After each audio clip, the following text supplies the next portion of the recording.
Пријатели, сите поздрав! Денес е вторник, што значи дека во вторник сме во етер и ви раскажуваме за основите на проектот за дирижабли од нова генерација. Јас сум Павел Филипов, а покрај мене е Федор Константинов и денес не само што ќе ви раскажеме за најинтересното од нашиот проект, туку и ќе одговориме на вашите прашања.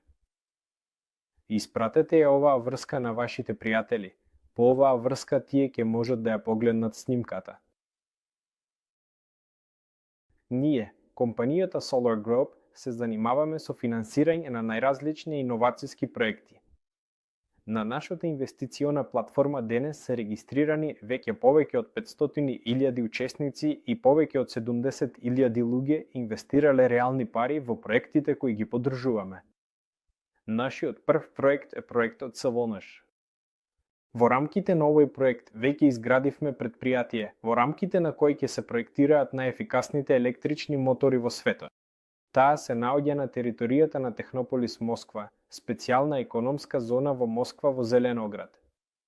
Практично, овој проект веќе го завршивме. Во моментов таму се одвива ЗОС. Ова предпријатие се става во експлоатација и од 2025 година ќе започне со својата комерцијална дејност и ќе може да се очекува добивање на првите дивиденди и првата добивка за оние луѓе кои го поддржаа овој проект. Од почетокот зборувавме дека ќе имаме не само еден проект. Многу долго баравме различни интересни перспективни бизнис насоки и се одлучивме за дирижаблите, за проектот за кој денес ќе зборуваме. Овој проект само што започна, па имаме многу интересна фаза. Од една страна, еден проект го завршува своето финансирање, а другиот само што започнува својот пат. И тоа значи дека имате можност да му се придружите сега на самиот почеток. За вас како инвеститори, тоа значи дека можете да добиете најповолни инвестициони услови, за тоа исто така денес ќе зборуваме. Пред да преминеме директно на предностите за инвеститорите, за оние луѓе кои учествуваат во нашите инвестициони проекти, сакам да зборувам за самиот проект, зошто токму него го избравме. И ова прашање токму до Фјодор го сакам да го упатам. Фјодор, како личност која комуницирала со огромен број на изумители, тимови, инженери, кој видел огромен број на идеи, за некои дури и вие самите не знаете, бидејќи тие беа такви нејавни. Фјодор, зошто дирижабле? Сите поздраво. Како зошто дирижабли? Затоа што дирижабле е навистина многу кул, затоа што за нив навистина заборавија и сега е време повторно да се сетиме на нив и тоа го знаат многу земји, компании, аналитичари. Сега раскажат. Всушност, компанијата Solar Group и самиот метод на привлекување инвестиции, привлекување финансии, краудинвестинг, е таков специфичен механизам всушност. Проектот што го избира Solar Group треба да го одобрат луѓето и тоа во многу голем број. Тоа е прво. Второ, за да краудинвестингот навистина функционира, проектот треба да биде максимално профитабилен. За да луѓето поддржат со своји пари туку и да почувствуваат некоја корист од тоа профитабилност. Тоа значи дека проектот треба да им се допадне на многу луѓе, да биде максимално профитабилен од моментот кога започна да се финансира до моментот на комерцијализација. Па, трето, треба да биде реализибилен. Понекогаш имаат максимално кул идеи, но прашањето е дали е тоа реално да се направи. Па, во реализацијата, технологијата треба да биде разработена, тимот треба да биде способен, талентиран, гениален и така натаму. И 3, 4, 5, воопшто, проектот треба да се сложи. И така се случи, што навистина имаше многу проекти. За колку? За 6 години Solar Group, мислам, неколку стотици проекти точно поминаа низ мене. Доаѓаа различни момци со обични идеи да купуваме тука, да продаваме таму, па дури и до тоа дека имаме линерни забрзувачи со синхрофазотрони вградени. Ние овој забрзувач го ставаме директно на нафтената бушотина и нафтата под притисок, прелетувајќи, воопшто се преработува и веднаш се истура во чист бензин. Овие инсталации работат, што е и најинтересно. И такви проекти исто така имаше. Но што се однесува до експлоатацијата и преработката на нафта, каква и да е комерцијалната привлечност, сепак, таа има некои врски со екологијата и кога се избира проект, свеста на луѓето, како и нашата, е дека не треба да му наштетуваме на планетата, туку напротив, да ја спасуваме, да помагаме на екологијата и така натаму. И од сите овие проекти се издвојува токму еден, тоа се дирижаблите. Тој навистина им се допаѓа на многу луѓе, дури и во Јандекс, условно во Јандекс.стат, влезете и погледнете колку луѓе гуглаат за зборот dirigible или каде исчезнаат дирижаблите, има многу луѓе, колку прегледи собираат видеата на YouTube и генерално, прашањето е каде се дирижаблите, навистина на еколошкиот вид транспорт, веројатно од сите видови транспорт во блиска иднина која се предвидува. Тој е многу поеколошки од авионите, хеликоптерите, истите тие бродови и слично. По ефикасноста на горивото, веројатно, е најефикасното транспортно средство по влијанието на некои, како што ги нарекуваат кратко, не е потребна така огромна инфраструктура. Како што е железничката пруга, таму се сечи шума, се градат мостови и така натаму. Аеродромот, тоа се големи површини, автомобили, патишта. Неверојатно количество и многу работи. А дирижаблот полетува речиси од поле, слетува на истото зелено поле или на езеро. Условно, тој има минимална инфраструктура, односно минимално влијание на околината. И тоа навистина е од сите овие работи што им се допаѓа на луѓето. А колективот се најде. Зошто токму дирижабл? Затоа што се собра целосен колектив, почнувајќи од разработувачите, па до неговото производство, обука на луѓето, како да се поправи, како да се лета на него и воопшто, се собра целосен колектив и тоа е максимално профитабилен бизнис од сите, кои доаѓа и се обидуваат да влезат во Solar. Затоа и го избра. Еве ти зборуваш дека ова е најекономичниот транспорт. Можеш ли малку да раскажеш, како што знаеме, како изгледа дирижаблот, како воопшто функционира, како лета и какви предности има пред другите летачки апарати? И како може? Неговото основно предност е тоа што не лета, туку плови. Како обична веслачка чамец, пуштен во езеро, може да стои на мирна вода, да биде и да не тоне. Не му е потребно да трошат енергија за тоа, едноставно стои на водата. И така, дирижаблот, ако е урамнотежен, например, на задната висина, исто така како овој чамец, едноставно ќе стои во воздухот. И со што се разликува во овој момент од хеликоптерот? Со тоа што хеликоптерот ги врти своите лопати за да се одржи на место, односно трошат гориво. Дирижаблот не трошат гориво. Да, потребни се различни стабилизирачки системи, бидејќи од таа страна може да дува ветер или нешто друго. Но тоа е несравнимо помалку, многу помалку од хеликоптерот, речиси нула. Ако на дирижаблот не бидат, а одозгора бидат поставени соларни панели, тогаш сончевата енергија ќе биде доволна за да го стабилизира во просторот и некако да го позиционира. На авиону, за да се одржи во воздухот, му е потребно пропулсивна брзина. Тоа значи, кога лети напред, на крилото се создаваат подемни сили и така се одржува во воздухот. Пак, тој трошат гориво. Со ова, дирижаблот се разликува од авионите, хеликоптерите, квадрокоптерите, автожирите, екранопланите, воопшто од се. Дирижаблот може да се споредува со јахти, чамци, јахти, со морски големи товарни бродови. А ако зборуваме за безбедноста? Тоа што луѓето паметат дека некогаш таму гореле. Како сега стојат работите? Посовремено ништо не гори, дирижабли нема. Всушност, да, се случила некаква акција. Не знам, меѓународна поткопување на авторитетот на дирижаблите и нивната безбедност, во буквална смисла на зборот, изгоре Гинденбург, и во сите има слика во главата како овој горечки Гинденбург паѓа, од таму излегуваат луѓе и типично државата е опасна. Но всушност Гинденбург пред тоа многу години се експлоатирал и летал од Европа до Америка и таму стотици илјади овие летови без какви било несреќи, инциденти и слично. И тој беше речиси единствениот начин да се патува толку далеку и удобно, да изгоре. Затоа што внатре се користеше хелиум.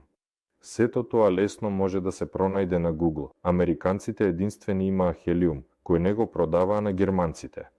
Затоа мораше да се полни со водород. Дирижаблот е едно. Друго, сите ткаенини, обвивки и слично, сите беа на основа од памук. Таа исто така, како и водород, лесно се запалува. Па и самите конструктивни елементи исто така беа од такви легури, кои малку да ја зголемат температурата. Воопшто, ако кратко, Гинденбург, тој горечки, беше барутна бочка, условно, на која само искачувањето не достигаше. И оваа барутна бочка неколку години се експлоатирала без какви било несреќи, а на крајот, таму познатата приказна, собраа неверојатен број новинари, без причина, пред тоа такво нешто не се случувало, и тој по ефектот се запали. Но дури и при тоа, или 1/3 од екипажот се спасила заедно со патниците, или 2/3. Повеќе половина патници. Да, многу. А современиот дирижабл, прво, е точно на хелиум. Тој е точно поради негорливите ткаенини, конструкции, материјали и слично. Има современи системи за контрола, противпожарна заштита и така натаму. И може да се набројува сето тоа бесконечно, дека не гори, не се кине, не експлодира и така натаму, и да се заклучи со тоа што постои решение на научно-техничкиот совет на Министерството за одбрана на Руската Федерација. Не се сеќавам од која година, изгледа од оваа или од минатата, каде јасно е напишено црно на бело дека дирижаблната авиација е најбезбедната авиација во споредба со авионите, хеликоптерите, автожирите, кранопланите и слично. Тоа значи дека е признато дека е најбезбедно. Научно-техничкиот совет, мислам, понатаму не треба да се дискутира. Кои сфери на примена се најактуелни, можеби комерцијални, привлечни денес во дирижаблната насока? Тука има два патишта. Првиот пат, тоа се брзи и лесни пари, кои многу компании сега планираат да го освојат овој туризам. Тоа значи дека може да се види со што се занимава кинеската компанија, која неодамна 700 или 7.000, како што се вика, копија на нашиот Тау-30 руски, планира да произведува, да ги користи како туризам. А ирлендерите британски таму исто така планираат да ги користат како туризам. Тоа се компании кои сакаат да изградат еден дирижабл, за да може самиот да се исплати. Германците така и прават, по таква модел работат и с имоди одлично. Тоа е во Фридресхафен, компанијата Нью Цепелин, ти таму токму леташе. Но за да се дирижаблите многу масовно развијат, да речем, во целина, потребно е да се создадат целосни транспортни системи на основа на дирижаблите. А таму веќе ќе биде тоа патнички, товарно-патнички, товарен или некои специјални операции за превоз на негабаритни работи или некои специјални рути или мониторинг, например, со што дирижаблот се разликува од хеликоптерот или авионот, што може да прави уникатно. Тој навистина може да се задржи на одредена територија и со минимални трошоци на енергија, односно најверојатно покривајќи ги сите своји потреби со соларни панели, да висат таму денови, недели и да вршат мониторинг на што било – шуми, полиња, езера, градови, граници. Но ако зборуваме за транспортировка, тогаш повторно, во зависност од големината, да, тоа може да биде некој условен дромдоставувач, да, а може и да превезува огромна ракета, да, за лансирање во Вселената. Да, може да превезува ракета, може да превезува и брикет. У дирижаблите има математичка зависност. што е поголем, тоа е економски попривлечен. И сите пресметуваат цената по тон на километар. Сите размислуваат дали ни е потребно да градиме дирижабли. Ајде да пресметаме колку ќе чини да се превезе една тон на 1 километар. И започнуваат да се надпреваруваат со морскиот транспорт, условно со авиони и хеликоптери. Јасно е дека државите 100% победуваат, но камионите и бродовите се најмасовни во товарниот превоз и почнуваат да се надпреваруваат со нив. Зошто? О, да, за да се надпреваруваат со морскиот транспорт, потребно е да се изградат огромни дирижабли, а да се изградат огромни е скапо и комплицирано, нема да го градиме. Но всушност, дури за дирижабл со носивост од 500 се наоѓаат специфични задачи, каде никој, освен него, не може да се справи. И затоа тука не треба да се размислува во тонови и километри, туку треба да се размислува, еве, има задача која никој не ја решава. Оваа задача има цена и по таа цена треба да се создаде апарат за да ја реши оваа задача. Условно, ти ја затвораш задачата и правиш профитабилни проекции. Затоа да, и од мала до голема, кај сите има своја работа. Во целина, работата за дирижаблите е многу. Имаме лудо темпо на раст на населението. И економијата треба да го следи тоа темпо. Економијата е проток. Проток на информации и материјални протоци.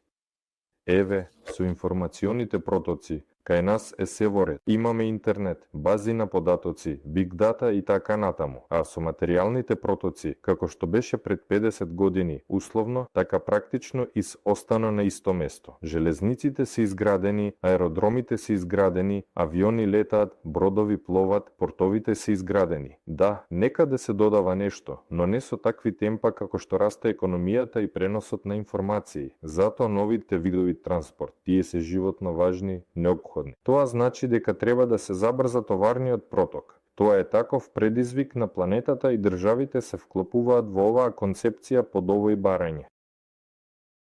Но при тоа, во оваа насока само фантазијата ги ограничува.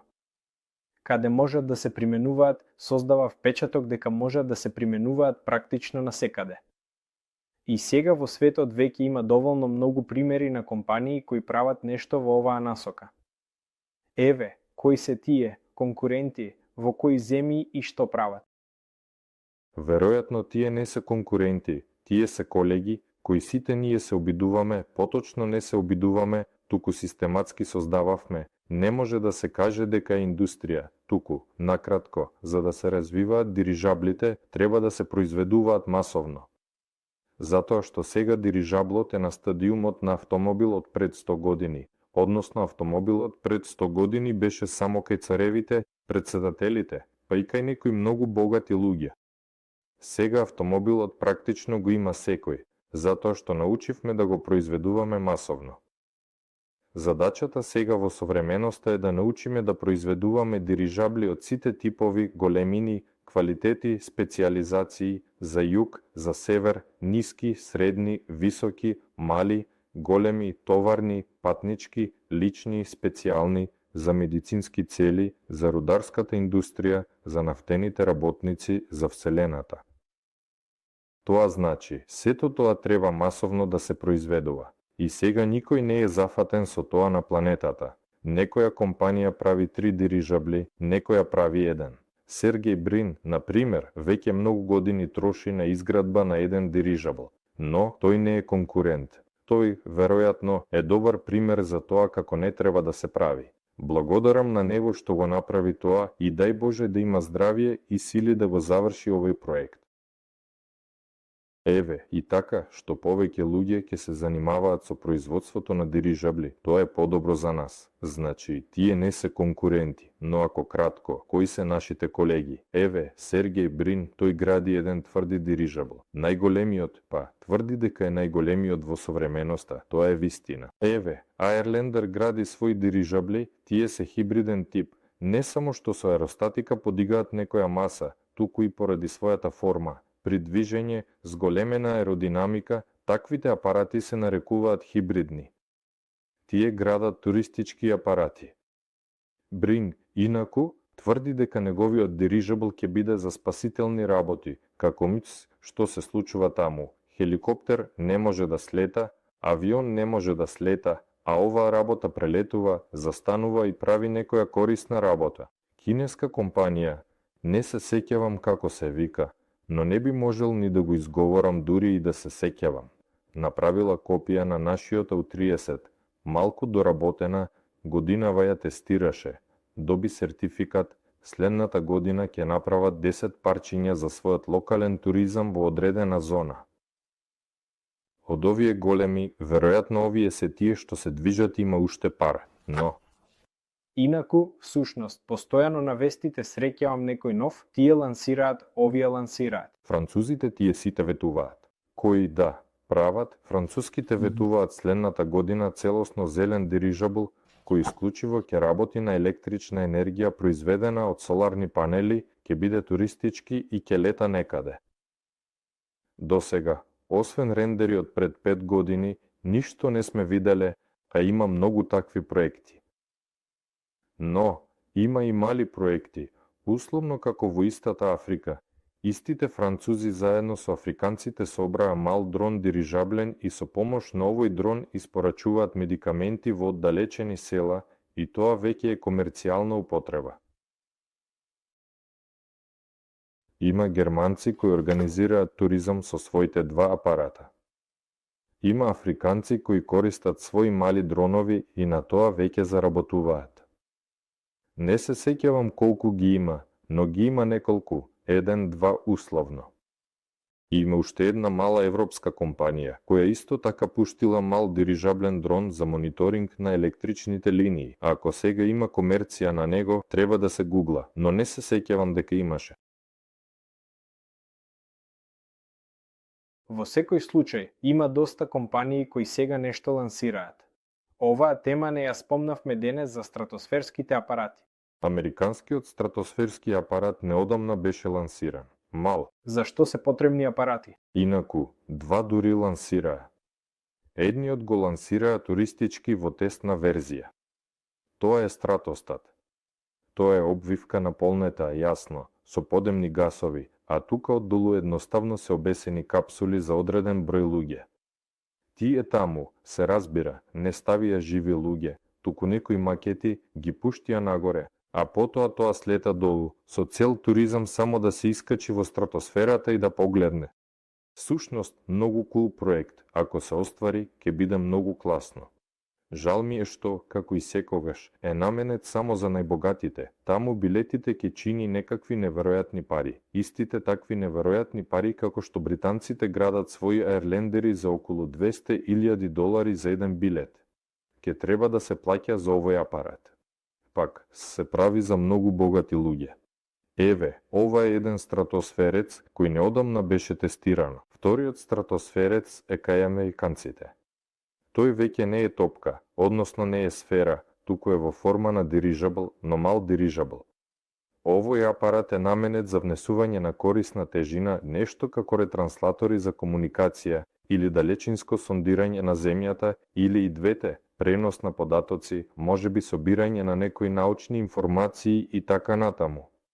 Но всушност со товарот се е јасно, а со технологијата е малку комплицирано. Американците порано имаа програма Gogolon, кога тие во стратосферата лансираа токму стратостати и успешно делеле интернет не од Вселената, не од мобилни антени, туку од стратосферата. Многу перспективна насока, но поради ковидот, плюс политиката, плюс со Google, с нас се надоврза, проектот беше затворен.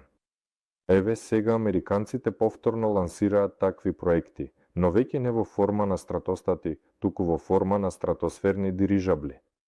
Првиот неодамна полета. Да, и зошто воопшто летаат таму, ако со туризмот се е јасно, зошто е тоа потребно?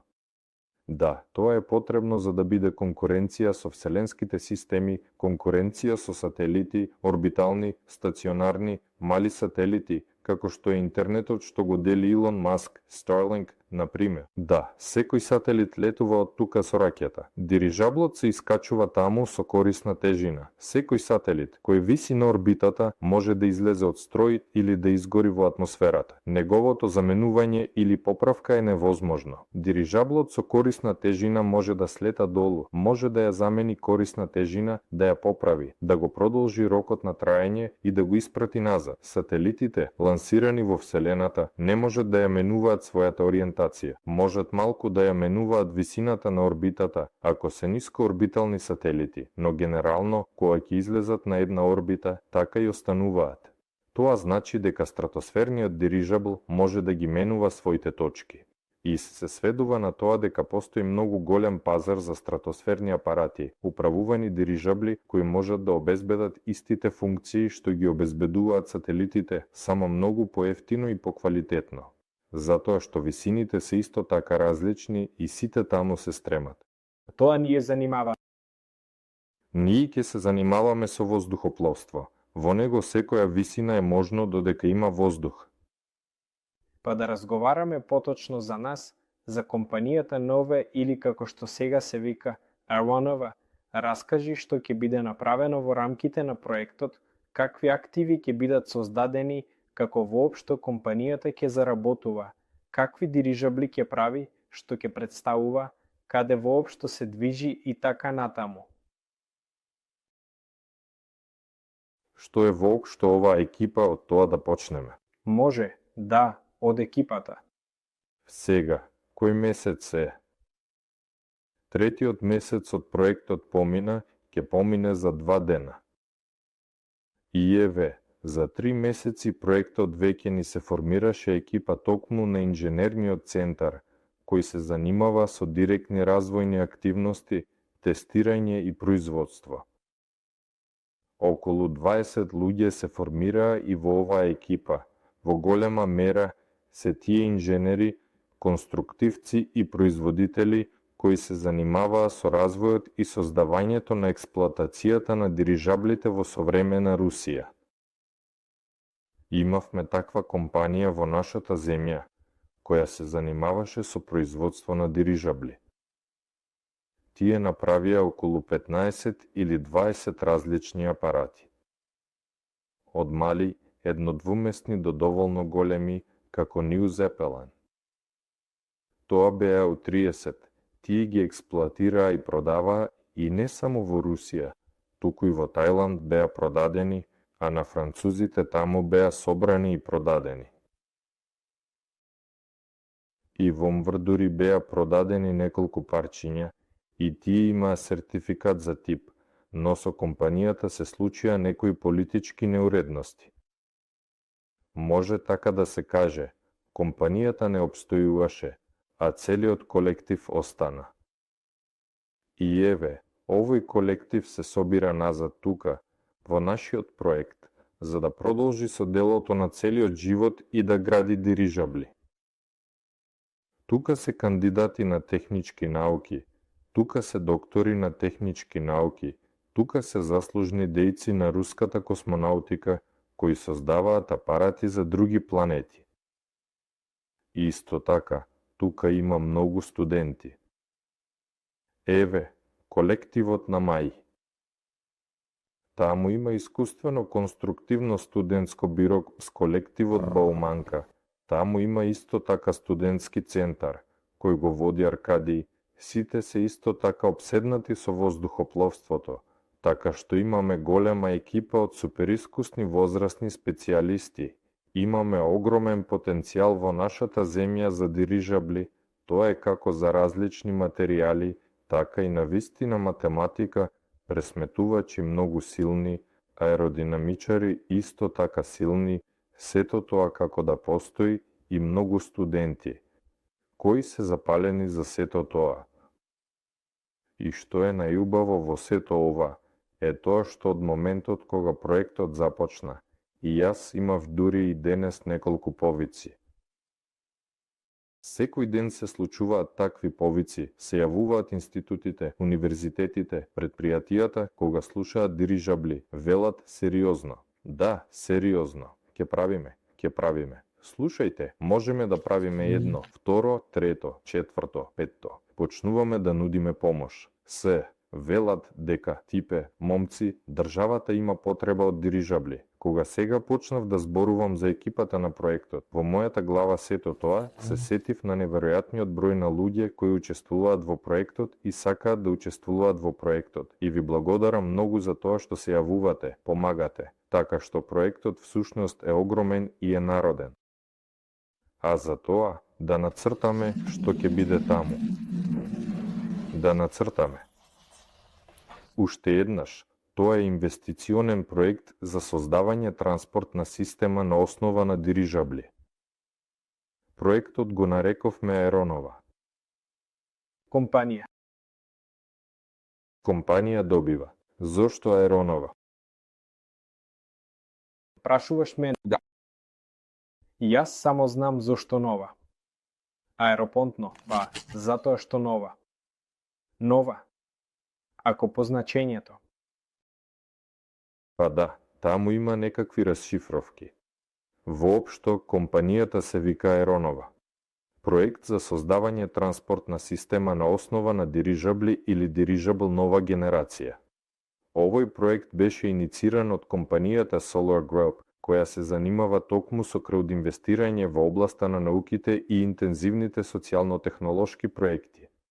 Во рамките на овој проект, инициран од компанијата Solar Group, се добива ќе биде привлечена некоја сума средства, се е точно, за некој и ќе биде извршено нешто, што јас сега овде ќе го прикажам и ќе зборуваме за тоа, ако кратко.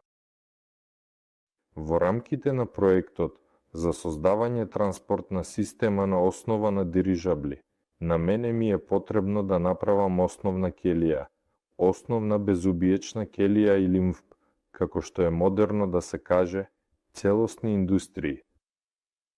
Тоа значи дека треба да профинансираме, организираме, создадеме, комерцијализираме целосен правец кој ќе носи пари, кој ќе гради дирижабли, воопшто како ќелиите, кои понатаму ќе живеат и развиваат самостојно.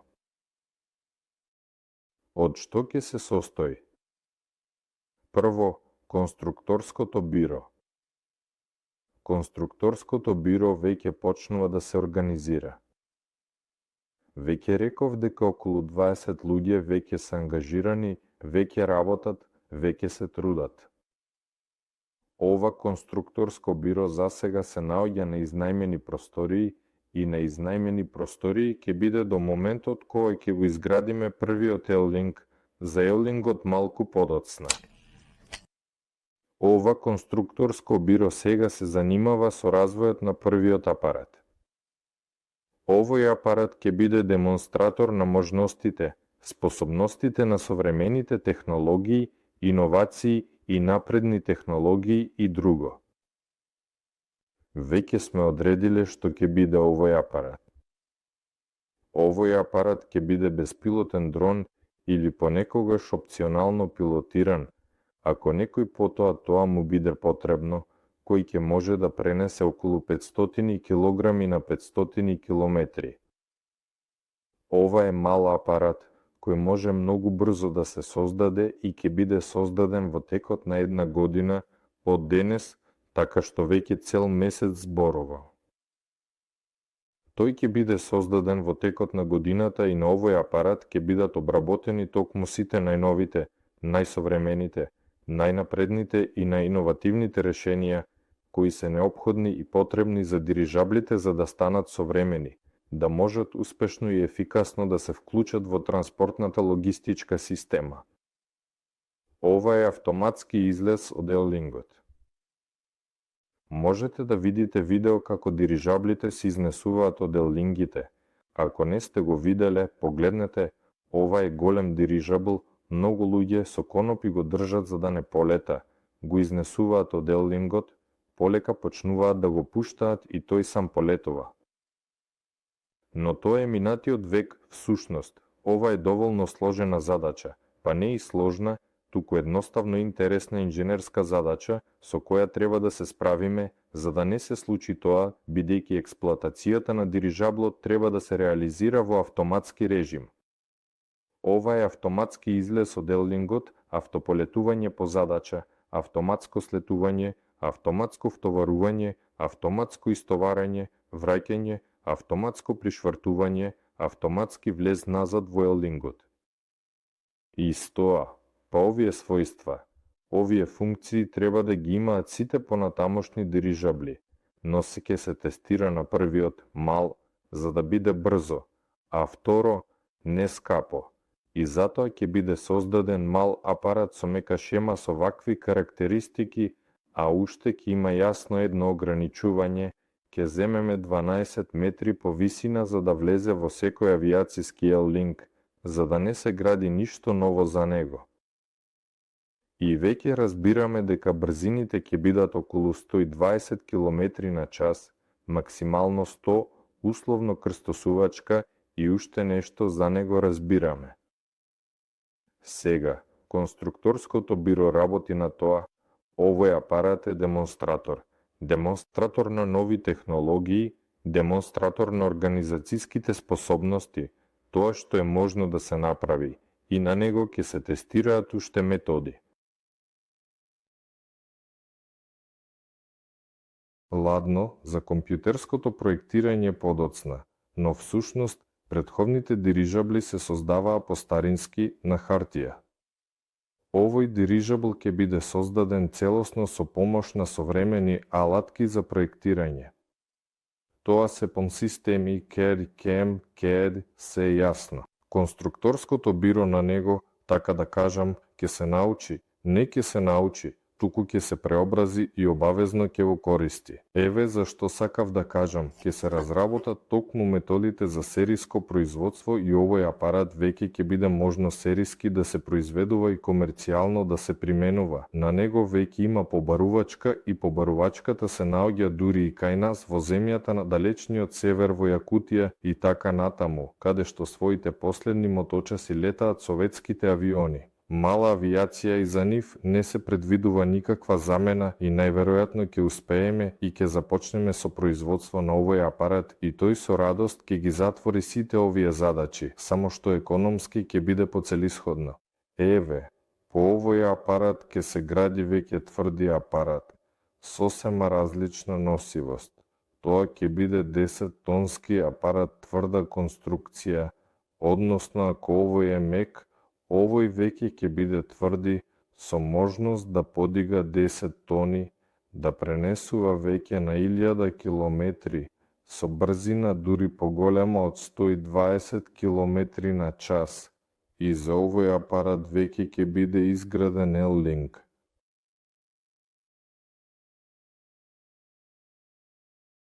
L-лингот во голема мера воопшто не е гаража за складирање на дирижаблот, тоа е како монтажна работилница, тоа е како работилница за ремонт, односно каде што тие треба да се сериски произведуваат. L-лингот ќе биде изграден најверојатно за 2 дирижабла. Тоа е како мини фабрика за производство на дирижабли. Значи, ако по година дена го подигнеме во воздух овој апарат, започнуваме со неговата пробна експлоатација, понатамошна сертификација, прилагодување на неговото сериско производство, тогаш по 6 месеци започнуваме со усогласување и одобрување на тактичко-техничките барања за овој апарат, пошто преминуваме на неговиот скицни проект и кога скицниот проект ќе стигне до некоја фаза на завршеност, ќе разбереме какви конкретни L-линги ќе ни бидат потребни за овој апарат, а тоа ќе помине приближно 7-8 месеци од денес и ќе започне подготовката и понатамошната изградба на L-лингот и, се разбира, тамо развој, монтажа, производство, експлоатација и сертификација на овие 2 апарата од 10 тони.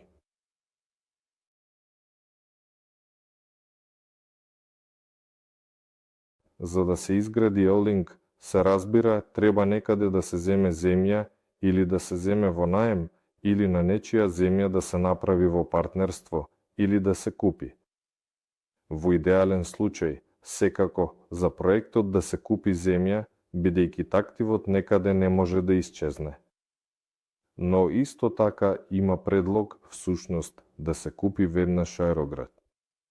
По советската раскош, кога мала авиација беше секаде, останаа многу аерогради и многу од нив се во состојба на опстанок и ги даваат речиси за безценка. И тоа, од една страна, е лошо за нас, но всушност добро. Можеби нема да мораме да купуваме земја од нула, полесно ќе биде да се земе некој аероград. А има веќе конкретен аероград на ум кој може да се земе. Тој веќе е на гемпланот како аероград. Со администрацијата се завршени сите работи. Тоа може да заштеди неколку години на проектот и така најверојатно ќе биде направено. Дакле, ако кратко, што ќе биде направено за 3-5 години, ќе биде формирано конструкциско биро, веќе полноценно функционирано, сериско производство ќе биде воспоставено, производство и експлоатација на мали апарати, кои се од 500 на 500, а понатаму може со модификација да достигне до 1 тон и 1000 километри. Ќе биде купена земја, ќе биде изграден L-Link, способен за производство. Секако ќе биде разработен 10-тонски апарат и L-Link, ќе бидат произведени 2 апарата во овој L-Link, тие ќе бидат сертифицирани и целиот овој систем ќе биде способен сериски да ги произведува и продава. Плюс училиштен центар, без него никако, летен испит. Центарот ЛИЦ ќе биде на базата, односно ќе се наоѓа тука, каде што ќе биде изграден Нелинг. Учебниот центар, најверојатно, исто така. Учебниот центар е просто неопходен за да се подготвуваат пилоти, техничари, инженери, да се запознаат со дирижаблите, секако како да се управува со нив, како да се одржуваат, како да се ремонтираат. Многу, сушност, задач и плюс мало производство, сериско производство. Кога зборувам тука, всушност, многу делови, агрегати, материјали, електроника веќе се произведуваат и во нашата земја. Например, исто така и други примери, и така натаму, и така натаму, и така натаму. И не е задолжително повторно да се изнаоѓа велосипедот. Дирижаблот е сложена система, составена од голем број сложени системи. Таа система е составена од други системи. Треба да се користат готови решенија, така е направено и ќе биде. Има предпријатија кои се занимаваат со композитни материјали. Има предпријатија кои се занимаваат со мотори. Има предпријатија кои се занимаваат со електроника. Задачата на конструкциското биро е да го развие дирижаблот на таков начин што ќе се собира од она што постои, за да не се изнаоѓа она што не постои. Се разбира, но дел од технологиите, техничките процеси ќе мора да се остават за себе. Ова се обложувачки материјали, најверојатно е заварувањето на овие обложки. Ова се конструкции, навигациско-пилотажен комплекс, најверојатно исто така ќе мора. Не ќе мора, туку има добар шанс и одличен тим, кој е подготвен самостојно да ја развие оваа система. Мозоците условно за дирижаблот, што е највредно во современиот дирижаблот, и за тоа сепак ќе биде направено мало производство.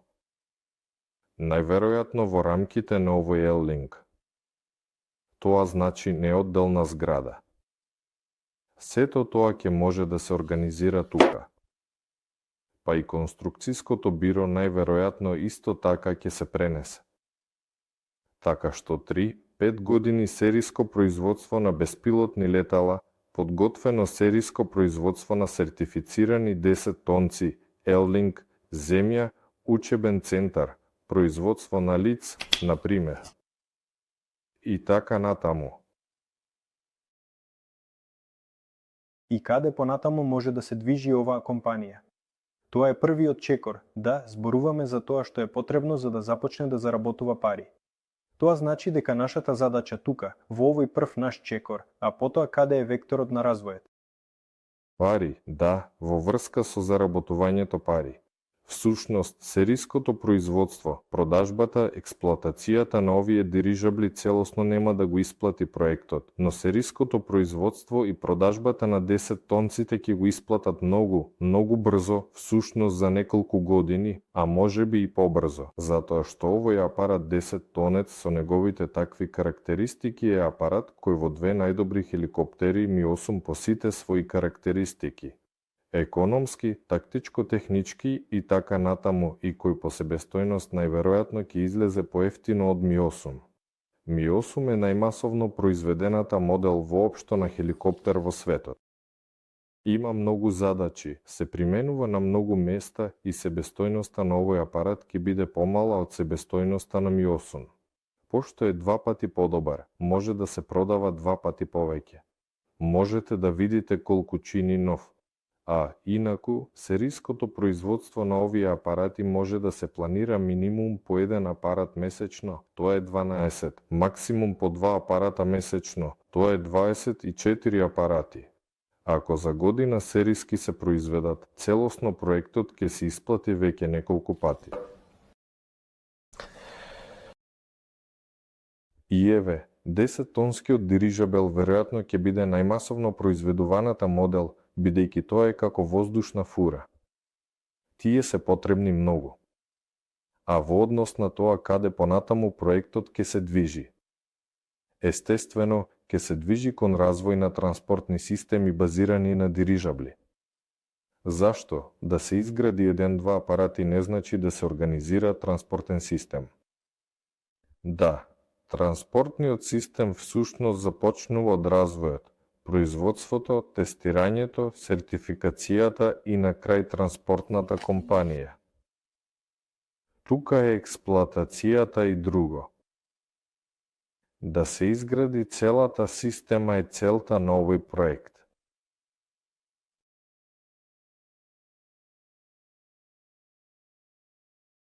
А за тоа е потребно да се создадат дирижабли уште поголеми, не само 10 тонски. Тоа се 50 тонски, 200 тонски, а што е најинтересно, 200-300 тони. Дирижаблот веќе по своите показатели на себестојноста на превозот од 1 тон на 1 километар станува на ефективен транспорт. Сега најефтиниот е морскиот транспорт.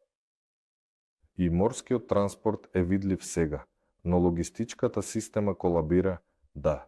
Сите ние гледаме дека во вестите има прекини со овие испораки, морските, таму нешто е затворено во Советскиот канал или некаде другаде, воопшто морскиот транспорт е пренатрупан, бидејќи е најефтин и големината на дирижаблот од 200 тони станува уште поевтино од морскиот транспорт и е многу побрз од морскиот транспорт, во целина многу побрз од веројатно било кој транспорт, бидејќи не вреди да се споредува со авионите во трка, но дирижаблот е способен да земе товар од фабрика од точка, а и да го испорача на друг континент веднаш на некој склад, за да се направи авион, прво да се натовари на камиони, да се довезе до возовите, од возовите до аеродромот, на аеродромот да се префрли на авион, авионот некаде да полета и воопшто целиот тој циклус ќе трае приближно толку колку што во целина дирижаблот ќе лети од точка А до точка Б.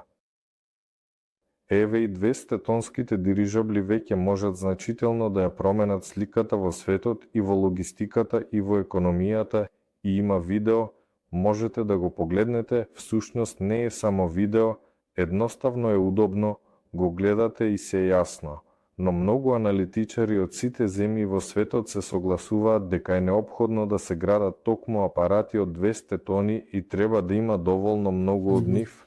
И тогаш овој нов воздушен пат на свилата ќе ја оживее економијата, а компанијата која тоа ќе го направи ќе биде најскапата компанија на планетата, но засега никој дури и не бара права на тоа, сите градат туристички мали апарати и мора да се дојде до тоа и оваа система која ќе се формира за 3-5 години со помош на клауд инвестирање ќе се движи токму кон овие големи апарати. Па е јасно дека прво 10, потоа посакувано 50 тонски, а потоа веројатно 200-300, ке биде јасно постепено, да, Можеби ќе има некој преоден период, но тоа ќе се види, да.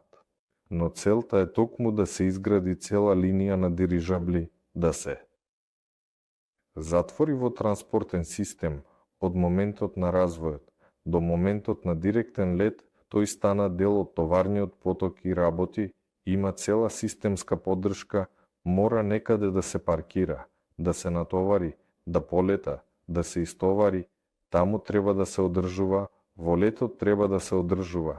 Тоа е многу дозволителни документи, договори и со останато, односно проектот ќе биде способен да се стреми кон тоа. Дури и со сопствени средства условно од серискиот производствен процес на два типа нови апарати. Тоа значи дека компанијата со своји пари или повторно привлекувајќи некое дополнително финансирање, што во принцип е кредитирање или некои големи инвеститори, може да биде и краудинвестирање, ако тоа е потребно, компанијата постепено ќе се движи кон стратосферските платформи. Тука станува збор за транспортниот систем, кој треба да се пренатрупа, малку додавајќи 200 тони во големи количини.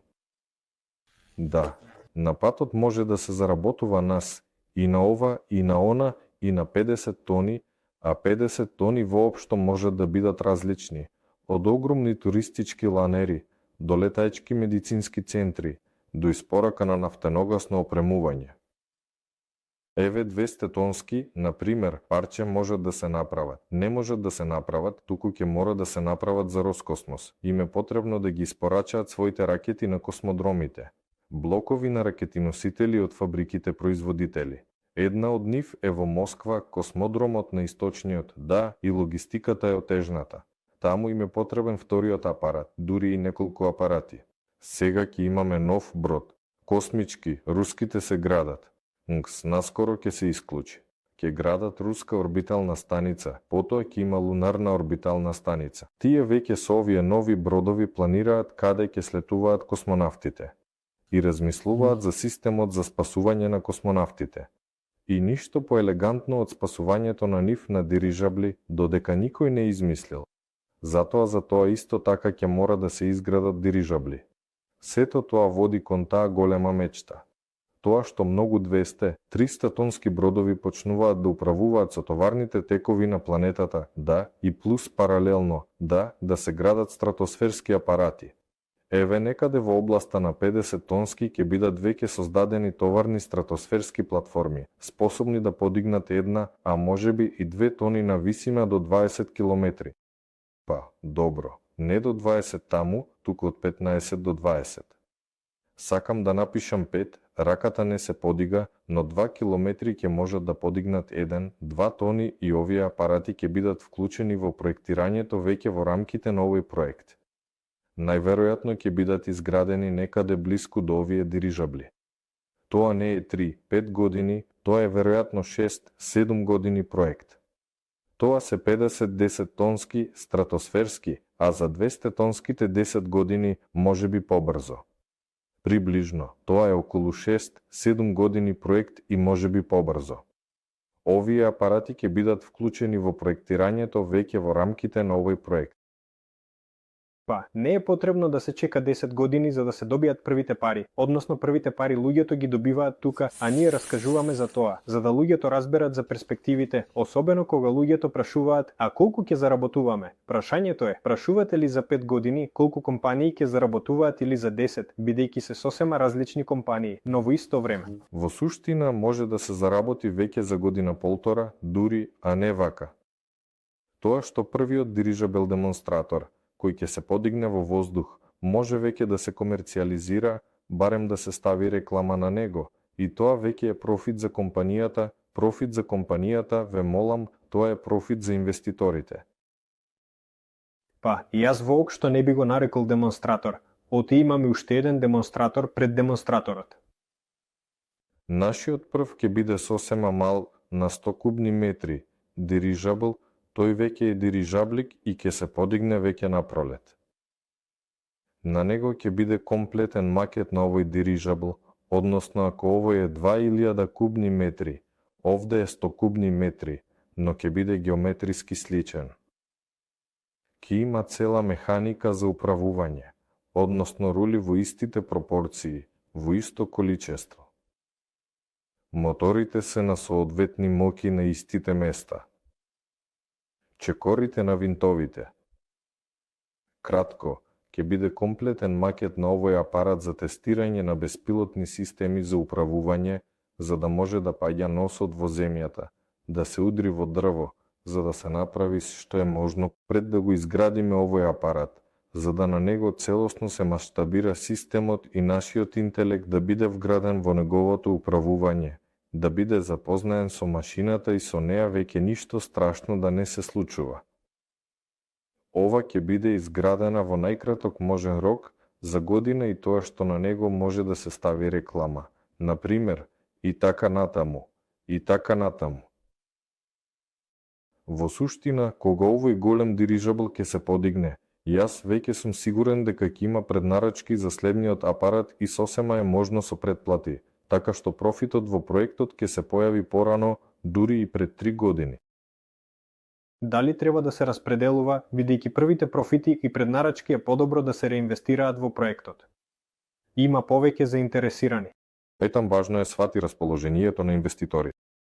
Да, ако инвеститорите видат добра динамика, дека ние задолжително ќе обезбедиме развој и ќе видат дека еве, не е далеку веќе ќе се изгради L-Link, ќе има сериско производство на сериозни апарати, секако е подобро да се реинвестираат парите и да се забрзаат овие процеси. Иако некои процеси не можат да се забрзаат. Например, сертификацијата на овој апарат е веќе само бирократска процедура. Едноставно, таа зависи и од луѓето, од подготовката на документите, подавањето на овие барања и така натаму, и така натаму. Но нешто, генерално, иако живееме во Русија, парите не можат да го забрзаат. Да, но во целина се изгледа на вистина максимално привлечливо. Затоа Solar Group се занимава со тоа. Затоа што дирижаблите се важни, дирижаблите се потребни. Тоа е факт. Тоа што можеме да ги изградиме е уште еден железобетонски факт, кој ние задолжително ќе го демонстрираме. Таа компанија која прва ќе изгради современи дирижабли ќе биде како единорог на пазарот. Вие видевте современи дирижабли? Не видевте, не видел, затоа што ги нема. Јас видов, некој видов. Ти леташе во Германија. Тоа што е со нас во исто време, современо, но далеку не современо. Таму сепак оди. Ти виде, таму 2 човечиња излегоа, 2 влегоа. Од аспект на и кинезите исто така изградиле таков. Тоа значи дека ова не е современ дирижабл, туку само копија на тој дирижабл кој летал пред 100 години. Просто од она што беше сега. Па еве, Федор раскажа дека ќе биде направено, можете да видите кругче на половина. Ако сега малку нацртам, може би дури и таму, да речеме, 49% од оваа компанија ќе припаѓаат на инвеститорите, на тие луѓе кои денес се приклучуваат на проектот. И токму сега, всушност, можете да ја добиете вашата дел од компанијата. Како да го направите тоа? Можете да ја користите нашата инвестициона платформа Solar Group, таму да изберете проектот на дирижабли нова генерација и да инвестирате таа сума која ја сметате за правилна за вас. Во моментот купувате инвестициони удели и можете, секако, да купите една инвестициона удела 2, но силата на нашата понуда е во тоа што нудиме да ги купите на големо и во таков случај. Ако ги купувате на големо, добивате попуст на уделите и ние тоа го нарекуваме пакет инвестициони удели. Минималниот пакет е $1000, просечната инвестиција е 2-3000 долари, при што можете да не ја плаќате таа сума одеднаш, туку да ја плаќате на рати, например, да изберете пакет од $2000 и да плаќате по $100 месечно во текот на 20 месеци. Прашањето е, зошто да плаќате 20 месеци, ако можете едноставно да заштедите тие $2000 и да инвестирате подоцна. И тука е важно да се разбере дека самиот наш проект е поделен на 20 етапи на финансирање. Со секој етап проектот поминува различни задачи и преминува од првиот на вториот, од вториот на третиот. Што се менува? Менуваат се инвестиционите услови, тој попуст. Со други зборови, на првиот етап, инвестирајќи $1000, добивате повеќе удели отколку ако инвестирате $1000 на 10-тиот инвестиционен етап. Се е многу едноставно и јасно. На првиот етап, како инвеститор, многу повеќе ризикувате, бидејќи сега, наоѓајќи се таму во ноември 2024 година, слушате дека првиот дирижабл ќе полета напролет. Ако ова дирижаблот првпат ќе полета напролет, ризиците за проектот ќе бидат сосема различни, ќе бидат пониски.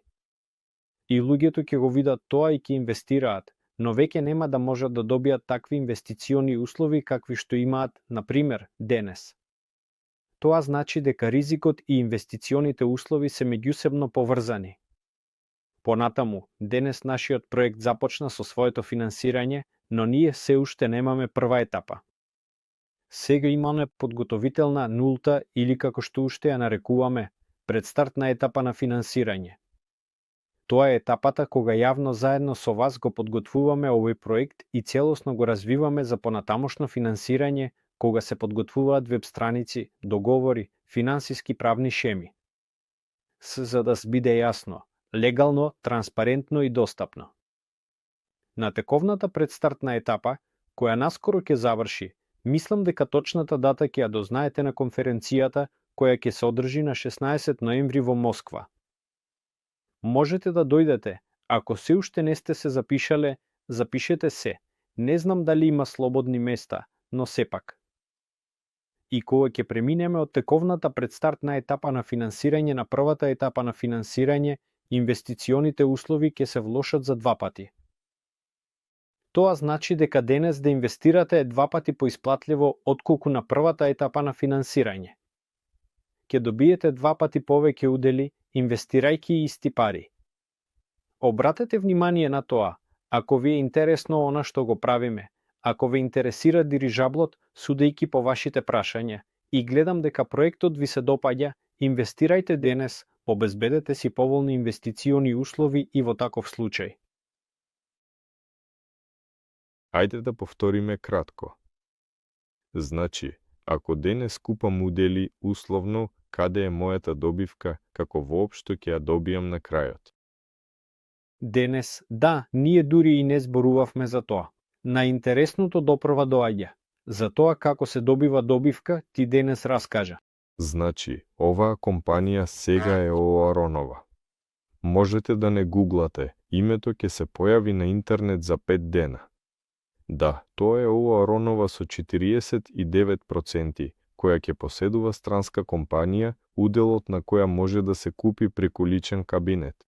Штом компанијата биде подготвена за акционирање и за излез на ЕПО, а јас сметам дека тоа ќе се случи порано од 3-5 години, бидејќи апаратите ќе летаат, ќе се градат ејлинзи и сериозно ќе се воспостави производството на големи апарати, тогаш сериозна компанија е подготвена за ЕПО. Компанијата ќе биде реорганизирана во акционерско друштво, ќе излезе на ЕПО, а понатаму вие веќе одлучувате во личниот кабинет. Кликнувате или да, сакам да станам акционер, да ги земам своите акции, или да ги оставите таму во доверително управување на Solar Group и преку личниот кабинет да добивате значителни дивиденди, токму како што се пресметуваат на секоја акција. Еве ја целата механика. Да, на крајот, тие што сакаат да добијат дел од предпријатието, сакаат да поседуваат самата компанија, ќе можат своите удели да ги заменат за акции, односно да поседуваат акции директно или преку Solar Group. Еве, ако денес инвестирам, добивам повеќе удели за 1 вложен рубли, отколку што ќе инвестирам за година дена. За 1 рубли ќе добијам помалку удели, ако тоа биде само мојот руби. Сега ќе врати повеќе пари, отколку за година, но сепак во секој случај. Сега за секој вложен долар добивате во просек 1000 удели. Штом преминеме на првата фаза, во просек ќе добивате 500 удели за секој вложен долар. За година може би таму некаде 250 удели на секој вложен долар. Пак, зошто долари? Проектот изгледа руски, компанијата е во Русија, долари. Оваа вебинар се одржува на руски јазик. Воопшто, кај нас инвестираат повеќе од 190 земји. Веројатно нема земји од каде што немаме така или инаку регистрација или инвеститори. И за да го направиме проектот меѓународен, имаме таква меѓународна валута во личниот кабинет. Плюс, таа помага да се заштитите од инфлацијата. Тоа е исто така прашање, што е инфлацијата во Русија. Сега курсот на доларот нешто ќе се промени и сите ваши сметки и пресметки тие нема да се совпаднат. Кога го пресметуваме проектот во долари, така многу повеќе шанси има дека ништо такво нема да се случи. Така или инаку, доларот засега останува најсигурната валута во светот. Така што, пријатели, приклучете се на проектот. Денес ви дадовме исцрпна информација за тоа што правиме, како го правиме, како планираме да заработуваме, како можете да се приклучите на она што го правиме. И ако имате прашања, можете да ги пишувате, можете да пишувате на вконтакте, на YouTube, на Rotube, сега преминуваме на прашањата. Виждам дека веќе пишувате прашања, па да започнеме со оние прашања што веќе ги имаме веќе. Да, така, значи првото прашање. Кажете, дали Solar Group веќе стана соосновач на новата или тоа само се планира да се направи? Само се планира да се направи во блиска иднина. Мислам до преминот на првата фаза. Тоа веќе ќе биде направено. Дел од тоа ќе биде еден од пунктовите. Тоа значи, воопшто сега, што се однесува на новата, таму има многу разни правни, бирократски работи, вклучувајќи ја и оваа која е наред, е така. Да. Кој проект ќе биде по дирижаблите? За тоа за сега не размислуваме. За сега имаме нешто. Или размислуваме. Може би ти имаш некои мисли. Например, има неколку многу кул технологии. Може ли да се раскаже за нив? Например, ако сега имаше потреба да се започне проект. Знаеш ли нешто такво интересно, со што би сакал да се занимаваш? Да. Па зошто јас сам? Просто има луѓе, инженерски колективи кои не ќе го озвучи. Нема смисла. Тоа за сега не е готово. Готови се дирижаблите. А ако сега, воопшто е поврзано и со енергетиката, со револуционерни мотори, но со горивни. Тоа значи дека не се електрични мотори. Ететот на звукот денеска не изневе. Петак. А испаѓа дека некој гледа вебинари во вторник, кога вебинарите во вторник се истата информација за Новајлии. Тој што гледа веќе не прв пат вебинар во вторник, зошто го правиш тоа? Гледај во четврток. Јас сум Новајлија во инвестиции, кажете, ве молам, што можам да очекувам од инвестициите во дирижабле? Во принцип, човекот го напише ова прашање на почетокот на вебинарот. Се надевам дека со нашиот часовен вебинар точно одговоривме на ова прашање. Ние не рековме теоретска вредност на компанијата, вредност на проектот, за да го пресметаме, односно во колку кратно ќе се умножи, теоретски во колку кратно ќе се умножат инвестициите. Ти рече за обем финансирање. Реков 3-5 години не зборував за сума. А мене ми се чини, дека ти рече. Вкупниот обем на финансирање во текот на 3-5 години, кој планираме да го привлечеме, е $100 милиони. Со оваа шема, со оваа бизнис модел, предвидениот приход на оваа компанија веќе по даноците и пос друго е некаде $350 милиони годишно. Да, тоа обезбедува токму сериско производство на 10 тонски возила во максимален број. Да, ние тука не земаме стратосферска насока со стратосферски апарати, ние тука и дури денес за тоа не зборувавме. Не земаме потенцијални надворешни нарачки, бидејќи некоја компанија може да дојде и да каже ми е потребен конкретен апарат за моите конкретни задачи, за неа ќе биде изработен еден варијант. Еве го истиот космос за кој зборувавме. Да, направени ли се 10 апарати, односно тоа се и дополнителни приходи, а кој знае колку дополнителни, може би ќе бидат едни од основните, но ако не ги земаме сите овие бизнис насоки, туку само она за што зборуваше Федор, тогаш тоа е веќе таа добивка, која со лихва ги враќа сите инвестиции вложени во проектот побрзо од една година. При тоа има стандардна, разбирлива оценка, пазарна оценка на компаниите. Компанијата се оценува на 3 години од низините профити. Во таков случај, со таквата математика можеме да очекуваме оценка од 1 милијарда долари. Така, а ти рече 300 милиони месечно, на година. На година. Година. 3 профити година. Да, милијарда. При тоа сме уверени дека оваа проценка ќе биде повисока, бидејќи повторно ова е класична проценка, а ако погледнете на берзанските пазари, сите компании кои немаат некакви финансиски проблеми вредат многу повеќе од годишните профити, не 3, вредат и 10, и 20. Има компании кои вредат 40 годишни профити. Има загубарски компании кои и загубарски компании кои не заработуваат пари, но сепак вредат. Се добива бесконечно количество годишни профити. Затоа, всушност, инвеститорите не оценуваат со цифри. Ова е стандардна проценка. Ако, на пример, сакаме да му продадеме на некого оваа компанија, ќе прашаат колку. Така се оценува бизнисот. Но во реалноста, обично, инвеститорите оценуваат поинаку. Приходноста на една акција. Приходноста на една акција, да. Еден од критериумите. Или, а што е поважно, дури не приходноста сега, туку перспективата на приходноста подоцна. Зошто да купувате акција на компанијата Apple, ако тоа е 40 годишни профити? Зошто да купувате бизнис кој се купува 40 години? Значи, луѓето велат, добро, верувам дека за 10 години Apple ќе заработува 2 пати повеќе од колку сега. Тоа е таква перспектива. Затоа, проценката и воопшто сето ова е таква работа. Некаде и психологијата исто така. Но ако се потпреме не на нечии предпоставки, туку чисто на бизнис, некои метрики, еве ги како што ги нарековме.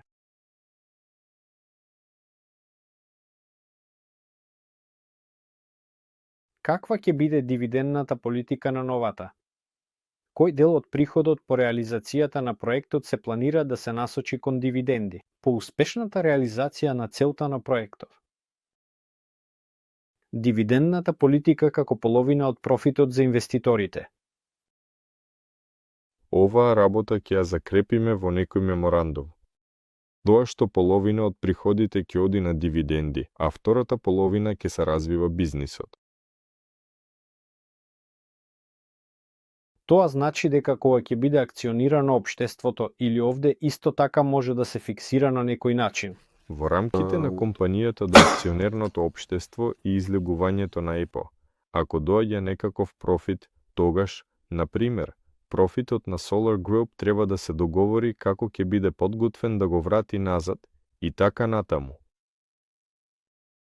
Постои таква идеја, конкретно да се пропишат правилата на играта за да бидат во овој смисол попрозрачни, така што дури и ако условно топ-менаџментот сака да ја реинвестира целата добивка, сепак ќе биде обврзан да распределува некоја сума. Некои компании имаат такви правила. Да, но може да се остави, грубо кажано, тоа дури не е чекор назад, може да се остави можноста за реинвестирање со оглед на пример, општото за прекуличниот кабинет за гласање на инвеститорите. А што ако одеднаш кажат, зошто да инвестирам, од каде не можам меморандум? Па, всушност, постои такво правило, ако компанијата не исплаќа дивиденди, таа всушност има пари на сметката условно, што значи дека капитализацијата на компанијата расте.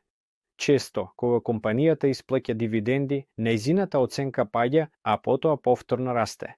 Затоа што, всушност, компанијата зема и, на пример, исплаќа милијарда долари некаде, станува на милијарда долари победена.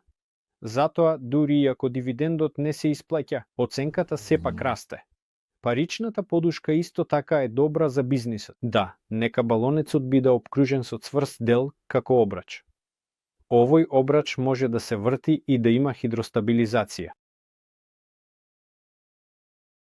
Сето тоа е во одделот за перспективни технологии и истражувања.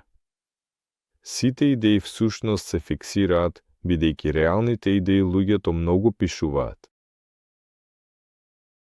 А како, всушност, преку идниот сајт ќе може да се обраќа, ако човек во принцип сака некако да помогне или засега преку чатот на телеграмот, за да може веднаш да се поврзе со стручњаците. Па, Кај стручнаците има многу работа. Па, да, ако директно пишуваат, сите ќе пишуваат. Но уште треба да се организира некој таков прес-центар. Сите ќе ти пишуваат. За сега. Да, имаме Телеграм, прашања и предлози. Одделен дел, таму може да пишувате што сакате, а историјата не исчезнува. Периодично, еднаш неделно или еднаш на 2 недели, тоа го запишуваме, од таму формираме таблици. Во принцип, ако имате предлози, влезете во Телеграм, во официјалната Телеграм група. Телеграм групата на проектот, таму се прашањата и предлозите. И во рубриката, кога има одделен дел, можете да прочитате, да погледнете колку се преклопуваат со вашите мисли. Луѓето имаат слични мисли, и тоа е веќе факт. Па, дали може некаде да се погледне снимањето од искуствените полиња на моделите? И резултатите или се уште не се подготвени? Па, очигледно од стартот. Не, па што, ова ќе биде пуштено само на пролет. Не со пуштањето на стратосферниот апарат, така разбирам. Па да, снимањето од искуствените полеви модели и други релевантни информации и дополнителни детали. Снимање. Веројатно стратосферен апарат. Да, видите кога бидат пуштени искуствените. Не, ако станува збор за стратосферните, спрема. Наскоро пуштавме, тие што не се во тек, пуштавме. Стартуваше серија експериментални пуштања со цел да се усоврши радиотехничката опрема, која подоцна ќе биде закачена и користена во експериментот со долгодрифувачкиот стратосферен апарат. Целта на експериментот е да се усоврши системот на долгодрифувачки апарати плюс системот за радиоврска за понатамошно создавање на мрежа од стратосферски сонди за обезбедување на комуникација на северниот морски пат или по екваторот, во јужните земји. И во рамките на таква мала задача започна експерименталните пуштања, пикселирани пуштања. Тоа значи пикселен старт, кога апаратот, опремата на стратосатот се подига и се враќа назад со падобран. И за овој лет може да се експериментира со радиоврската, да се погледне, да се провери опремата. Такви пуштања, најверојатно, пикселирани ќе бидат 3. За научен експеримент, ова е нешто што се повторува неколку пати за стекнување искуство и статистика и подоцна оваа опрема ќе биде прикачена на долгодрифувачкиот стратосат, кој идеално треба да излезе во првото коловозно поларно течение и таму да курсира, пренесува радиосигнали, пренесува информации и ако овој експеримент биде успешен, тогаш ќе се пушти мрежа од такви апарати. Првото пуштање веќе го спроведовме експериментално, пикселно и видеото се подготвува заедно со извештајот и така натаму, и така натаму, и така натаму, и така натаму, и така натаму, и така натаму, и така натаму, и така натаму, и така натаму, и така натаму, и така натаму, и така натаму, и така натаму, и така натаму, и така натаму, и така натаму, и така натаму, и така натаму, и така натаму.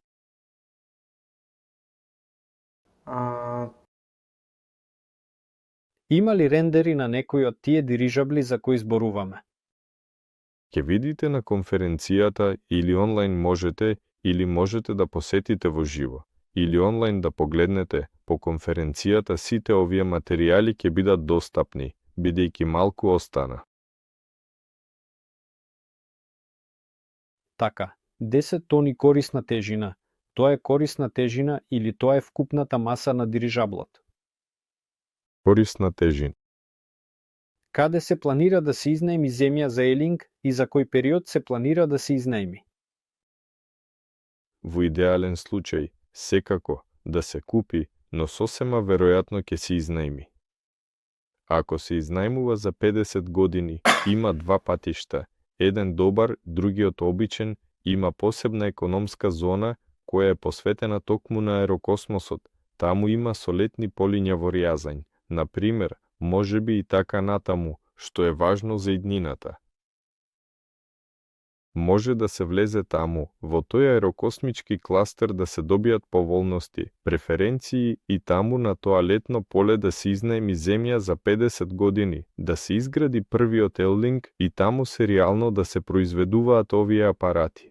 Во иднина ќе мора да се изградат многу елингови во секој регион и во секоја земја, така што тука едноставно е прашањето каде ќе биде првиот. Или во Рјазањ, или под Жуковски, најверојатно. А Острелцов и Никел 63. Знаете ли што е тоа, например? Знаете ли што е тоа, например? Знаете ли? Solar група мора да се фати за тоа ќе го промени и ќе ги обедини сите. А Острелцов изгледа е човекот кој се занимава со изотопи. Радио, јас разбрав. Одамна сакам да се запознаам со овој човек, изобретател, и јас исто така го следев, гледав, тој е неоднозначен, но личноста е добра, а технологиите се неоднозначни. Таму имале некој забрзувач направен од изобретател кој веќе не е жив, и Астралцов. Не се сеќавам дали кажа, дали има работен забрзувач, или знае како да го направи, или не знае. Во секој случај, таму има толку многу непознати, и тоа се радиоактивни материјали, работа со реактори и така натаму. Тоа се дирижабли и тоа е доволно комплицирано, бидејќи таму треба да се сертифицира авиацијата и така натаму. Тоа е на границата. А работата со радиоактивни материјали, мислам, додека не ми дозволат од зборот воопшто. Иако не ако, туку кога Solar група ќе се прошири до тој степен, кога ќе почнеме да ги лансираме проектите веќе во други земји. Има земји со пофлексибилно законодавство во областа на радиоактивни материјали и експерименти со нив за приватни лица. Но Астралцов веќе има многу години. Тој се брза. Авионот МС-21 се сертифицираше 2012 година. Колку брзо ќе биде сертифициран дирижаблот? За година. Како учесници на новата екипа, тие веќе го правеле тоа. За година изградиле, за година сертифицирале. Ако ќе земеме готов аероград, тогаш зошто да се гради L-Link? Ако таму веќе има L-Link, ако не се лажам, или сепак е потребен современ L-Link? Според податоците за типот апарати. Најверојатно таму веќе ќе има, тоа не е факт всушност, но постои веројатност. Овој апарат веќе е многу голем и за него е потребно изградба на свој посебен L-Link, и тоа не како гаража, туку како фабрика за производство на овие апарати. Има едно предпријатие во Краснојарск, кое што го планираа за производство на големи бродови за река и море, и таму има цехови со големини соодветни за производство на еден таков апарат, а други простории соодветни по таква големина не сум видел, не сум сретнал поточно. И до производството треба да биде современо, сепак каде да се изгради еден дирижабл може и во Краснојарск да се оди, таму да се собере, да се изнесе и да се полети. Но станува збор за сериско, а пожелно масовно производство со цел намалување на цената, истражувачка себестојност, достапност на овие апарати. А сериското производство токму да се проектираат дирижабли и да се изградат дирижабли, ги граделе и проектирале пред 100 години. А еве, мисијата на компанијата Аеронова е да биде Форд во светот на дирижаблите. За тоа е потребно да се изгради фабрика. Секој има брод. Во. Но со Ford, да, со Ford е добра аналогија.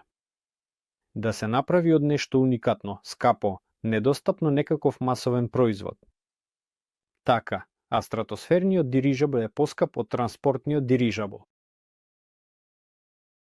Во развој може да биде малку поскап, во производство веројатно е поевтин.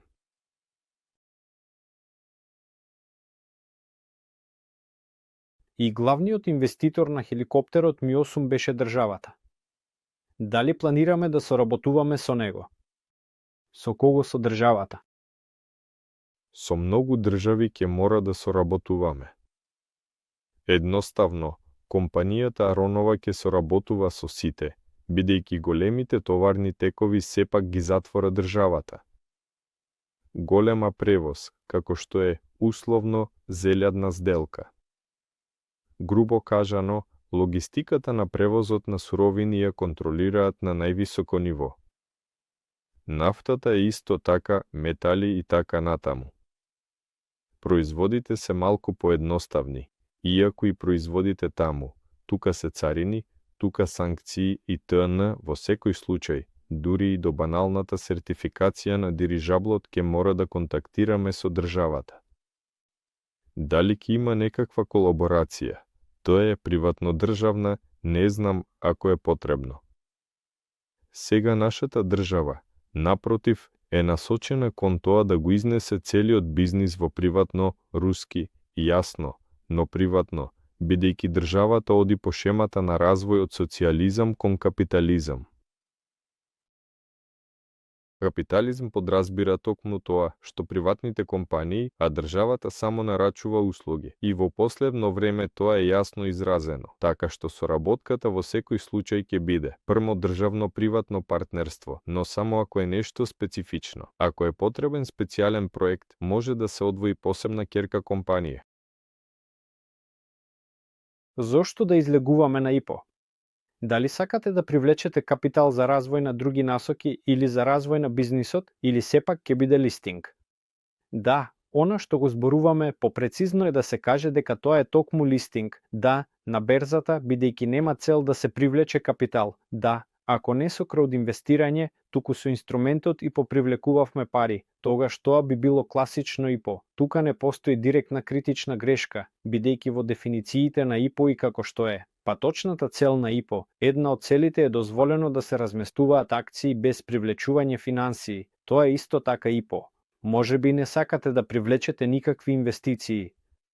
Може би сакате само да ја продадете својата дел од акциите како инвеститор и како што се вели, да заработите кеш, па така прават и луѓето кои изградиле милиардерски компании, затоа ИПО не е секогаш привлечување капитал, но обично се подразбира да, привлечување капитал. Затоа листингот во нашиот случај да, тоа е повеќе листинг, па ИПО не е грешка, но листингот е попрецизен, попрво веројатно појасен. Излегува имаме народно.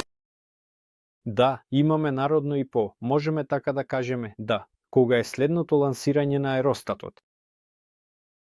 Трета стат. Напишено е Еростата. Ако е стратостата, тогаш, веројатно, за викенд. Ако е Еростата, тогаш Еростата за сега не сме планирале да го лансираме, само дирижабли. Ама тоа што лансирањето беше, тоа беше стратостат. Па, дај да го наречеме така. Там навистина во термините и дефинициите треба малку да се поработи. Дури и со зборот дирижабл, дирижер, француски збор од зборот управува. Инаку тогаш за тоа реков и имаше многу предлози во чатот. Ете, гледаш, не се појави некакво ергономично име за овој тип на воздушни бродови. Па, собраните пари се чуваат на депозити. Собраните каде? Овде попад во врска со тоа што парите се пренесуваат во проект се собираат. Па да. Тоа значи, Петар мисли дека се собираат пари за создавање дирижабл и уштеза. И уште не се трошат за некои основни потреби. Но тие веќе се трошат, нели? Па, засега темпите, да, се такви што малку, секако, се собира, но треба да разберете дека инвестициите доаѓаат реално од речиси 190 земји и додека овој рупија не се претвори во рубља, поминува не еден месец. Да, па воопшто тие пари што сега доаѓаат во проектот не лежат на депозитите, нели? Тие се трошат или можеби нешто лежи на депозитите или како сега? Некое време, поточно сега на самиот почеток, сите пари се трошеле бидејќи се купувала опрема, компјутери, лабораторија, се изнајмувале канцеларии и така натаму.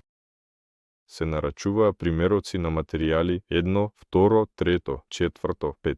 Тоа значи активно работа почна, ќе има неколку месеци кои ќе треба да се соберат. Дали треба за неколку месеци да се стават на некој сметка за заштеда? Мислам дека не треба. Тука дури ни полгода нема да има тоа за да парите легнат. Ако случајно се покаже дека финансирањето на проектот ќе биде доволно активно, тогаш најверојатно парите ќе треба некаде да се стават, за да легнат и да работат. Сега е јасно зошто е прашањето. Кога каматната стапка во банката е 20%, луѓето размислуваат, а ако земам неколку стотици милиони да ги ставам, тоа може да се направи. Може и проектот да не се реализира, може веќе да се исплаќаат дивиденди, но всушност не е сосема така. Тоа говори дека парите се обезвреднуваат, а во такви моменти. Брзо создаваат средства за производство. Да, од парите треба да се ослободиме.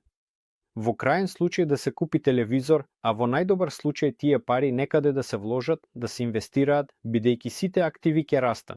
Побрзо е да се купи тоа што се сака, бидејќи со парите се случува некоја чудна работа. Јас имам Opel Corsa, купен пред неколку години за 380.000 рубли. Сега, по 10 години, вреди 500. На авторот 500.000 вреди. Во истата година, во истата состојба. Мислам дека тоа е интересна работа. Да, затоа чување на парите дури и на депозити не е јасно колку е добра идеја, но можеби и на краток рок. Побрзо е да се вложува во средства за производство, да се купуваат машини, опрема, да се создава нешто корисно, како дирижабли, отколку да се складираат пари, тие едноставно ќе се обезвреднуваат, а с друго ќе поскапува и некој таму ќе добие. Тешко дека човекот што ги става своите пари во банка, добива повеќе отколку што добива банката од тоа. Така, какви се резултатите од претходното лансирање на аеростатот, односно стратостатот, но засега ги нема, да, ти веќе речи. Па, за резултатите ќе снимиме големо видео всушност. Ова е само експериментално лансирање од овие 3 лансирања поред. Кои се резултатите? Системите работат, системите не работат. Таму уште 2 апарата лансиравме поред, еден молчешку, другиот во живо. Кој молчешку, тој се покажа подобро, работеше и сите повеќе малку нормално се искачија скоро на 30 км. Вториот таму многу системи далеа неуспех и системата за сателитска комуникација далеа неуспех и системата за широкопојасен пренос на видео далеа неуспех, по некое време аналогната работеше, но дигиталецот на земјата така се однесуваше. Джипсот се исклучи по кој се наведе земјишната станица. Во целина, сега ова се коригира, се менува и за да се изврши второто лансирање и веќе да нема од сето тоа, но ако кратко кажам, експериментот помина успешно, затоа што помина, сега знаеме што да правиме понатаму, кој е следниот експеримент. Така, во целина, разбрав дека наисплатливо е да се земе максималната сума на месечен ануитет што можеш да си дозволиш и да плаќаш 50, да се исплаќа 50 месеци. Па, погледнете, од аспект на обемот на сумата што можете да ја внесете. Да, тоа е неисплатливо. Конечно, ако земате рата на 50 месеци, можете да изберете вкупна сума од $50,000, затоа што е полесно да исплатите $50,000 за 50 месеци отколку за 10 месеци. Во смисла сте во право. Ако зборуваме за користа од инвестиционите услови, тогаш е поисплатливо да се земе пакет од $50,000 со еднократен платеж отколку рата на 50 месеци. Можете да влезете во вашиот личен кабинет, таму се наоѓаат инвестиционите пакети и таму има околу секоја рата, околу секој пакет услови попуст. Соодветно, колку е поголем попустот, толку е поголема вашата скитка. И таму можете директно да ги споредите сите по секој пункт. Дополнително исто така, на пример, ти одговара за овој изумител за кој зборувавте. Намалување на цената дополнително, на пример, исто така. Никел 63 е најчиста радијација за човекот безбедна, а забрзувачот Богомолов веќе беше изграден. Но, каде сега се наоѓа забрзувачот Богомолов? Е важното прашање. Ова е вечна батерија со период на полураспад од 100 години. Сега чини непристојно скапо, но Острецов има технологии и патенти како да го направи никелот многу ефтин. Не знам, јас го најдов овој Острецов. Не знам дали станува збор за него, статии тука во Википедија. А него така погледна. Игор Николаевич. Има многу Игор Николаевичи и со него треба веднаш да се оди на запознавање. За забрзувачот Бугамолов, велам, се уште не можам да разберам каде се наоѓа, само од општите информации што ги имам и од Острецов на каналот, во Телеграм, на YouTube. Да, но сепак, јадрената физика тоа е навистина важна работа. Неоднозначно. Па, опишен е Ростов на Дону, не знам каде е сега, ако е во Москва, тогаш. Тука. Во Москва или во Ростов? Слушај, изгледа во Москва. Добро, во ред, ајде да продолжиме. Тука има прашање и за дирижаблот У-30. Велат дека внатре во МКАД воените не му дозволиле да лета. А дали ќе им дозволат дирижабли? Па, земјата воопшто е огромна, а планетите уште повеќе. МКАД таму е точка, дури и не од иглички во целина. Веројатно некогаш ќе дозволат. Например, на мали дирижабли аеростатика летале и до трето транспортно коло без проблем. Шањето е да се покаже нивната безбедност. Во второ времињата треба да бидат малку поинакви, треба да се смири. Па и во трето, на тоа треба да се навикнат луѓето, да се навикне владата, нашиот систем на стандардизација на разрешенија из друго, скако и секогаш треба да помине одреден пат. Но во целина, ке се повторувам, МКАД е пиксел на мапата, каде што се потребни дирижабли. Во центарот на Москва тие се потребни само од аспект на забава.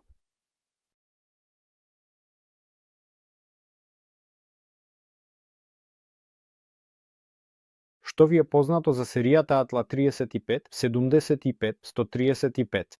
Атлас, Атлант, генерално таму поразлично се нарекувале. Тоа требаше да бидат овие дирижабли. Тие веќе почнаа да се проектираат од колективот, кој сега седи лево зад зидот. Но таму започнаа проблеми со компанијата, проблеми со финансирањето и мажите работеле бесплатно многу долго всушност. Да, и проектот беше прекинат поради недостаток на финансирање, бидејќи таму генерално беше многу комплицирано со проектот. На почетокот компанијата беше во Русија, тука се случи некој форс-мажор, се смени сопственикот на компанијата, се смени генералниот директор, се сменија принципите на управување со компанијата, принципите на финансирање, буџетирање, распределба на профитот. Компанијата беше доведена непознато од кого до банкротство, а сите наработки веќе се создаваа во неа. Потоа условно главниот офис на компанијата се пресели во друга земја, инженерскиот колектив остана тука, а во таа земја без инженерски колектив се бараше финансирање, инженерите седеле тука без плата. Просто системата се сруши. Апаратите се заложуваа. Инженерите сами велат дека формата им е конечно неоднозначна и неоптимална. Просто тоа беше некоја желба на тој главен офис, кој се пресели во Израел. Тоа што постојат по оптимални форми и ние ќе ви ги покажеме наскоро. Така, а корпусот на дирижаблот се планира метален или синтетички? Композитен. Ке има ли метал во составот на композитот? Веројатно ќе има во тенок слој. Ке има ли углеродни влакна во составот на композитот? Најверојатно ќе има. Ке има ли некои други материјали во составот на композитот? Секако ќе има. Така, уште неколку. Во часот 40 веќе сме во етер, треба да завршуваме. Кои се најопасните моменти во проектот што ги гледаш? И дали има решение за нив? Иако, ако има решение, ако проблемот е јасен, има решение, тогаш тоа не е толку опасно. Во целина проблемот не постои. Опасности секогаш постојат, но тоа се такви. Некоја неочекувана работа. Па, како што реков, За мене оваа идеја е исто така прва, дека дирижаблот може да се подигне во небото. Тоа во принцип е наједноставната задача. Потешко е да се направи транспортна система. Поточно прво сериско производство, да се направат дирижабли ефективни, економични, воопшто правилни. Тука немаме ризици, имаме идеален човек кој ќе одговара и веќе одговара за нивното сериско производство. Тука воопшто нема опасности, а создавањето транспортна система е веќе посложено и опасноста токму тука се состои, на пример, постојат неколку системи за сертификација, американскиот систем за сертификација на воздушна техника, европскиот и азискиот, а Русија има некоја своја таква условно. И се гради транспортна система на основа на дирижаблот. Океј, а на кои пазари? На азиските. Значи може на пример да се добие сертификат за азиски образец и да се изгради систем во Азија. Да вие нема да летате во Европа. Аха, значи добиваме европски сертификат. Тој се валидира таму во Азија, условно се валидира, но конструкцијското биро во Русија се наоѓа. Прашања, секако, во сите европски земји не ги сакаат конструкцијските бироа од Русија, не во сите. На пример, има во Бугарија, таму може да се направи. Воопшто, опасноста е токму во тоа, што тоа дури и не е опасност. Тоа и така им е јасно на сите, дека светот станува многу поларен и сега прашањето е колку ќе се абстрахираат овие полси еден од друг со своите нормативни и законодавни некакви огради. И нам до тој момент, мислам, кога веќе ќе им стане јасно што ќе биде понатаму, до тој момент треба да умееме серијално да градиме дирижабли. Ама понатаму, да, има мала неизвестност од геополитичкиот шторм во кој се наоѓаме сега. Единствениот, веројатно, таков неизвесен момент во проектот, а во целина да се изградат дирижабли и серијално да се научат да се прават проблеми. Како Фјодор да се поврзе со тебе. Да напише по телеграм, директно во телеграм, во предстарт типот Фјодор, како да се поврзам со тебе. Во овој чат само да, ти таму читаш. Да. Може во посебна таб, не во предстар, се наедно, а таму прашање и одговори таму може да се напише. Па и последното прашање, дали се планира да се поврземе со вселенски цивилизации?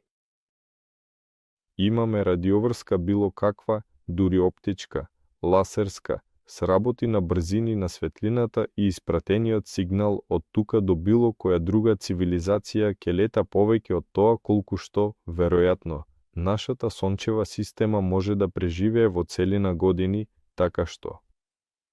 Да кажеме така, не е првостепена задача во рамките на проектот. Тоа е точно. Не, па како, на сите би им било интересно. Радиоврска, не радио, некоја друга врска треба прво изнајдеме, за да можеме да се поврземе со нив.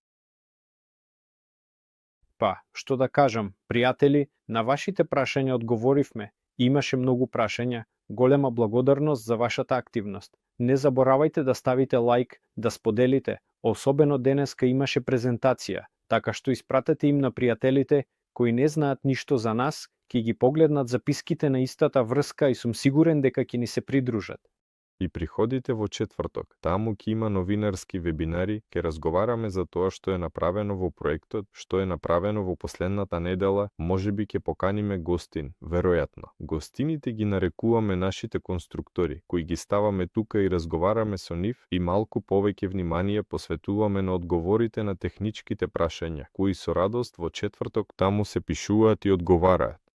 Така што, до скоро видување. И теча.